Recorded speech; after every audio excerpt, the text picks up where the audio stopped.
Reine long si mais pour nous marcher. Tipa tipa nous continuons, nous pour avancer. Traverse montagne, persécution, marécage, douleur et souffrance. Tipa tipa nous pour avancer, nous faire confiance. Même si nous portons les bien lourd, nous n'avons pas besoin d'un bijou. Tipa tipa. Mesdames et messieurs, bonsoir. Nous sommes très heureux de vous retrouver aujourd'hui. Il y a quelques jours, Opéra Mauritius se présentait la flûte enchantée de Mozart.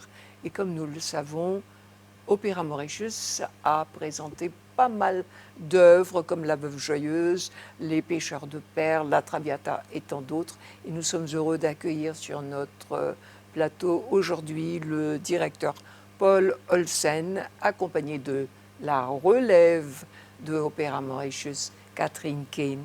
Bonsoir à tous les deux.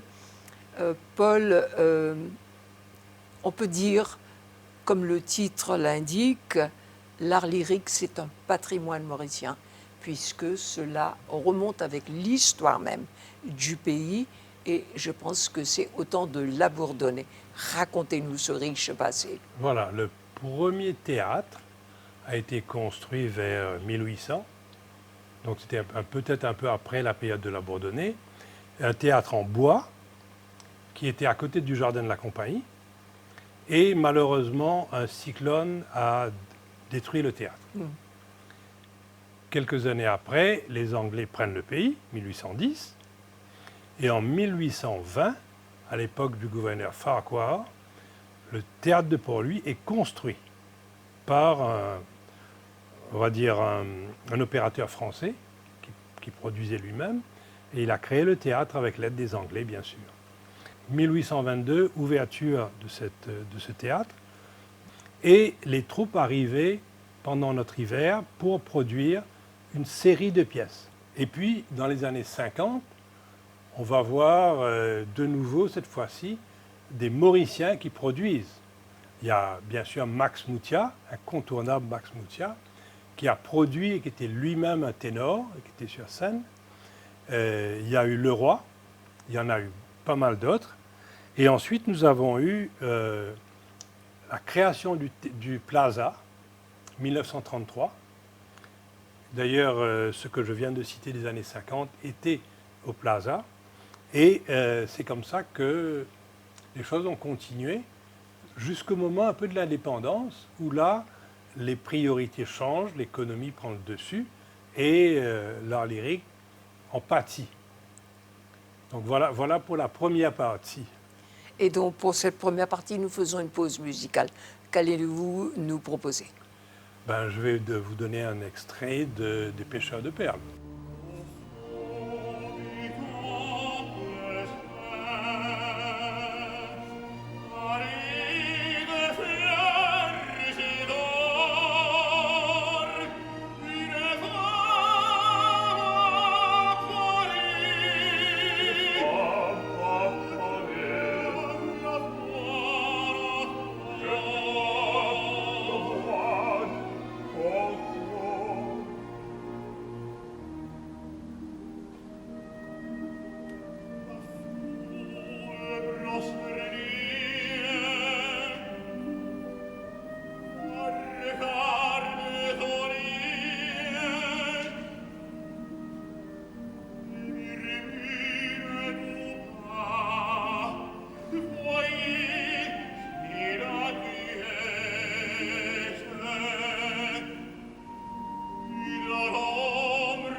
très bel extrait des Pêcheurs de perles que vous aviez déjà présenté et dont vous-même, comment est-ce que vous tombez, allons dire, dans cette marmite du bel canto?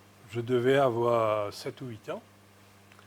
Il y avait à la maison chez moi un gramophone avec des aiguilles en cuivre.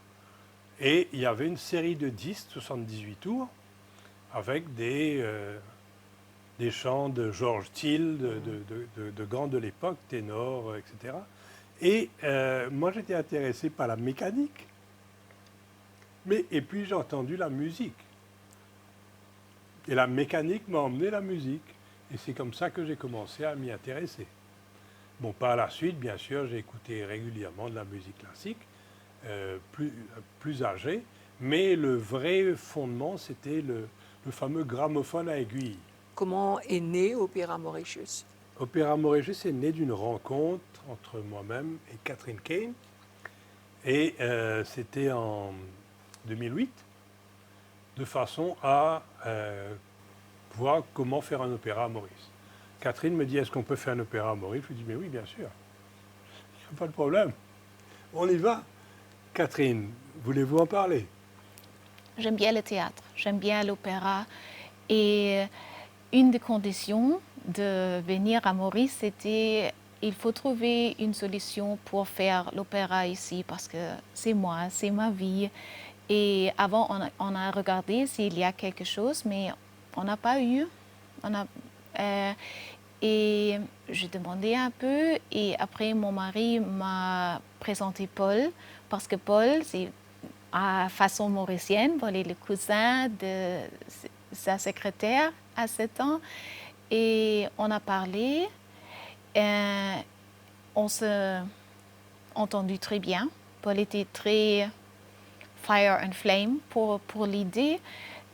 Et moi aussi, j'ai eu un ami allemand aussi, Martin Wettges, qui était chef d'orchestre. Le premier opéra qu'on a parlé, c'était La Traviata. On a commencé de faire du plan pour La Traviata. Et quand on a continué à parler de l'opéra, on a changé from La Traviata en ce temps vers Le Pêcheur de perles parce que c'était en français une opéra de Debussy plus grand, un peu plus simple parce qu'on a jusqu'à 4 caractères et le grand choral.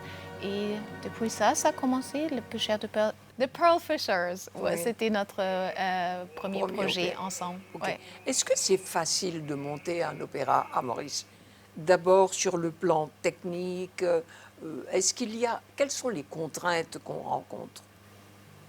D'abord, il faut que les personnes qui sont impliquées, qui sont amateurs pour beaucoup, les chœurs notamment, aient de longs mois de préparation. Alors en Europe, on décide de faire tel ou tel opéra. Tous les chanteurs connaissent déjà l'opéra. Oui. Et en quelques jours, ils montent un opéra, enfin quelques jours, assez rapidement. Alors qu'à Maurice, il y a une très longue période de préparation. Maintenant, il y a une autre contrainte, c'est l'orchestre. Nous n'avons pas un orchestre symphonique complet. Donc quand nous avons fait le premier opéra qui était Les Pêcheurs de perles et ensuite Carmen, etc., nous avons fait venir le Cape Philharmonic Orchestra en entier, 60 musiciens, dirigés par Martin Wettges, l'allemand. Et ça, c'était une contrainte. Il faut faire venir ou avoir les moyens d'avoir un orchestre symphonique complet. Après, il y a le budget. Il faut créer tous les décors, payer les musiciens, payer les chanteurs, faire venir par avion ceux qui viennent compléter la partie de chant, faire venir par avion l'orchestre. Tout ça coûte une fortune. Ça coûte 18-20 millions pour faire un opéra à l'époque. Bon, par la suite, on a compris comment réduire les coûts et que ça soit moins cher. Quand on a fait la Traviata pour de vrai, c'était en 2014. Et là, ce que nous avons fait, c'était un accord avec l'île de la Réunion. Et c'était l'orchestre régional de la Réunion. Et c'était une coproduction dans le sens où ils sont venus à Maurice pour produire l'opéra. Et nos chanteurs sont allés à La Réunion pour faire une version concert, c'est-à-dire sans mise en scène, du même opéra. Et donc ça a permis de réduire très sensiblement les coûts. Oui. Alors on parle de La Traviata, Catherine. Vous avez joué dans La Traviata. Oui, mais j'ai fait le rôle de Flora parce que dans l'opéra, il y a une rôle principale et on a Véronique Suel ici, elle a chanté ce rôle.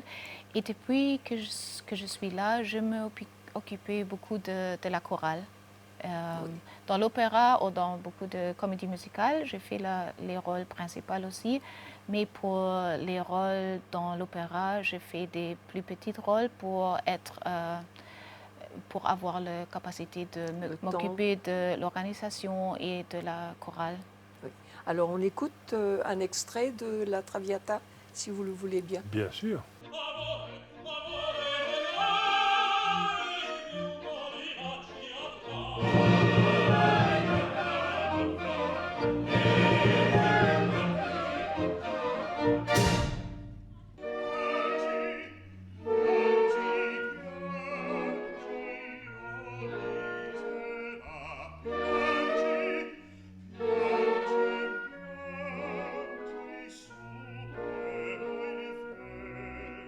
Marcus Bruck, que j'ai eu la chance de beaucoup plus travailler là sur le rôle de J'ai à mon père.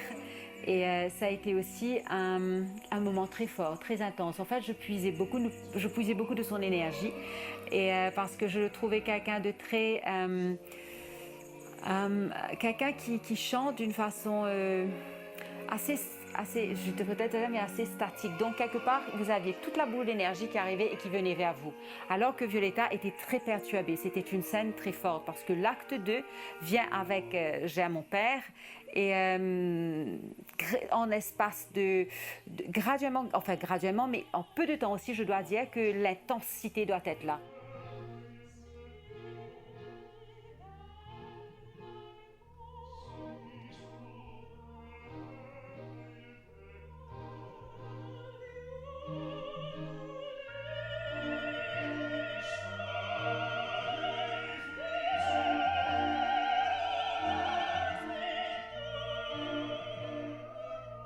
Et dont ces extraits de La Traviata, magnifiques vraiment, avec les chœurs de l'île Maurice, et dont Catherine et Paul, aujourd'hui on a l'impression que quand on parle d'opéra, quand on parle d'art lyrique, ça s'adresse à un public de mélomanes, de gens déjà avertis.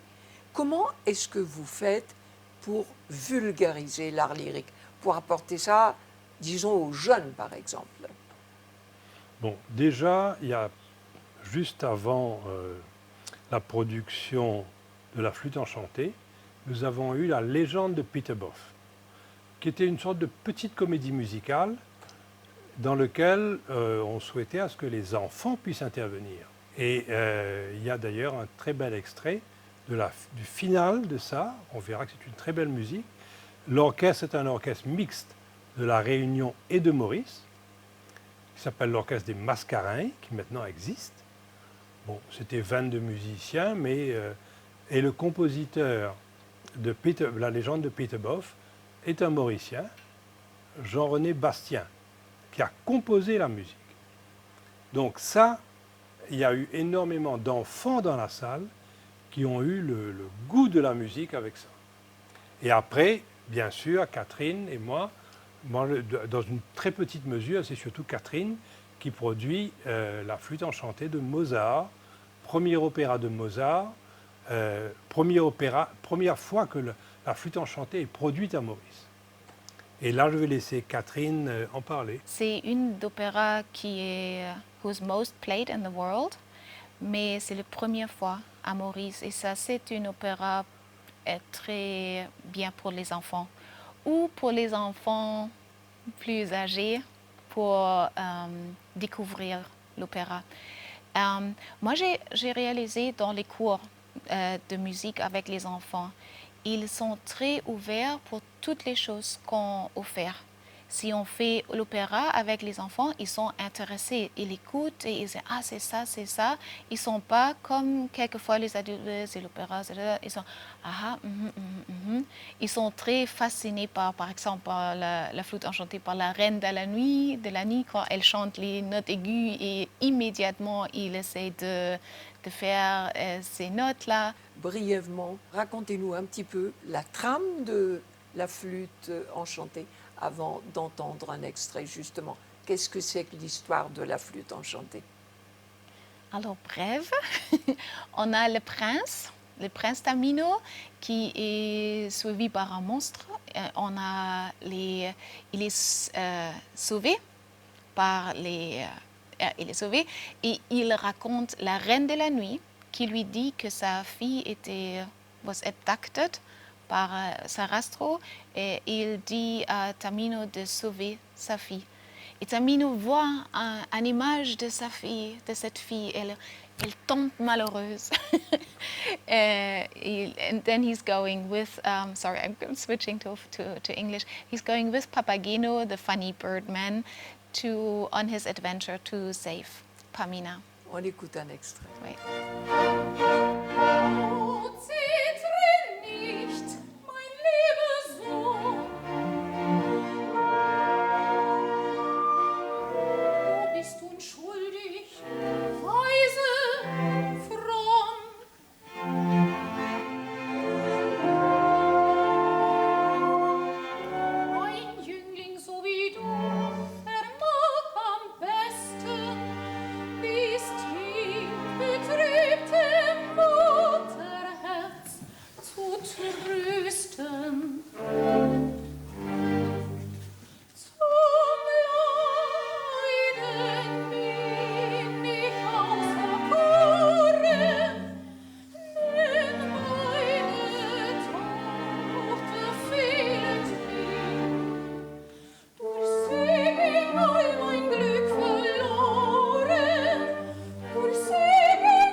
Et donc on a parlé du passé, on a parlé du présent, on parle de l'avenir. Pour vous, Paul Olsen, est-ce que, avec toutes les difficultés que vous avez rencontrées, il y a eu de belles joies? Quel serait pour vous le plus beau moment et comment voyez-vous l'avenir? La Traviata était un moment magnifique. Carmen, immense. Et puis en 2018, cette veuve joyeuse qui a été un grand moment également. Et il y a eu des grands moments. Je ne peux pas dire qu'il y en a eu un plus que les autres. Et c'était une joie extraordinaire. Le jour où ça s'arrête, on est malheureux comme tout. Voilà. Et la veuve joyeuse, bon, vous allez voir quelques images de la veuve joyeuse. C'est quelque chose de très magnifique.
passe à l'étape suivante, et c'est là où la relève est là, puisque nous avons Catherine Kane et Eva Pons, qui est chef d'orchestre à Berlin, qui ont, eux, développé l'idée de cette flûte enchantée, dont Opéra Mauritius est un partenaire, et dont c'est Catherine Kane Voice Academy, qui est un des principaux soutiens de cette production aujourd'hui. Donc, on peut dire que l'art lyrique a encore de beaux jours. Et merci d'avoir partagé avec nous ces très très beaux moments. Merci de votre attention. Nous espérons que ces quelques moments passés en compagnie de l'art lyrique vous ont apporté autant de joie que nous sur ce plateau. Donc rendez-vous la semaine prochaine pour un autre Tipa Tipa ensemble. Nous avançons. Livrez maintenant une longue cimée pour nous marcher. Tipa Tipa nous continue, nous pour avancer. Traverse montagne, persécution, marécage, douleur et souffrance. Tipa Tipa nous pour avancer, nous faire confiance. Même si nous fardeau bien lourd, nous n'avons pas besoin d'un bijou. Tipa Tipa nous pour avancer vers royaume bon.